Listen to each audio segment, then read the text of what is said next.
En kayak, il faut bien distinguer le fait de tourner, qui consiste à épouser une trajectoire courbe, à la manière d'une voiture qui tourne, du fait de pivoter le bateau sur lui-même, à la manière d'un patineur sur glace qui se retourne pour patiner en marche arrière.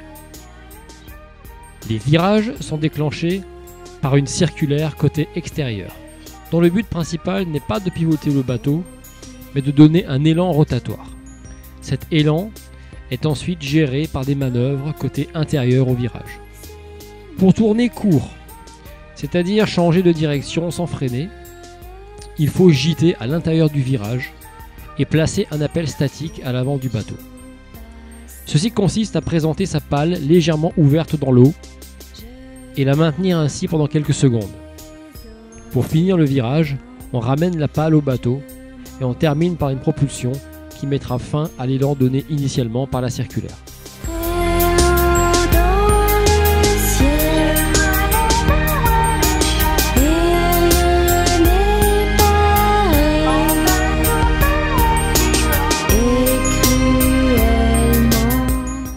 Pour tourner long, en parcourant un grand arc de cercle, il faut entretenir l'élan rotatoire de la circulaire par des propulsions intérieures au virage.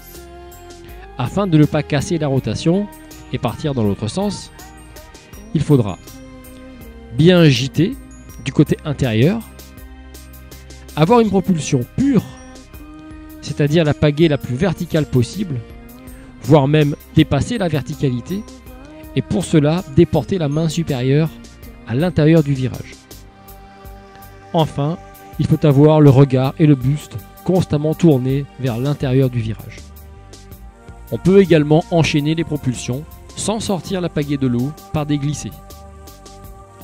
Ces glissés sont importants à développer, car si vous êtes capable de manœuvrer sans sortir la pale de l'eau, alors vous gardez un contrôle permanent du bateau. Une pale dans l'eau contrôle le bateau. Une pale à l'extérieur est inutile.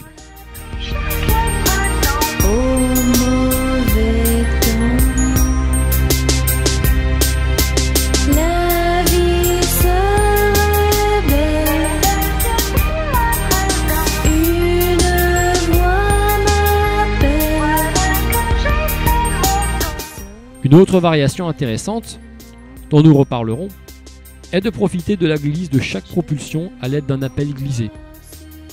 La pale ainsi positionnée sur la tranche ne gêne pas la progression du bateau, mais empêche l'arrière de déraper et permet au bateau de continuer à carver.